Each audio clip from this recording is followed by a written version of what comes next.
Хлопушки.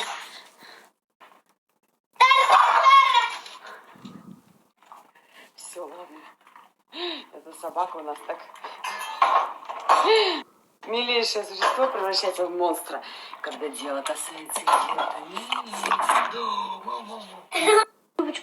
Страшненькая, но все равно ее можно погладить, да. Просто защищает свою еду. Что такого? Да, ну кушай, кушай. Кушай мою девочку, кушай мою шлюдьку.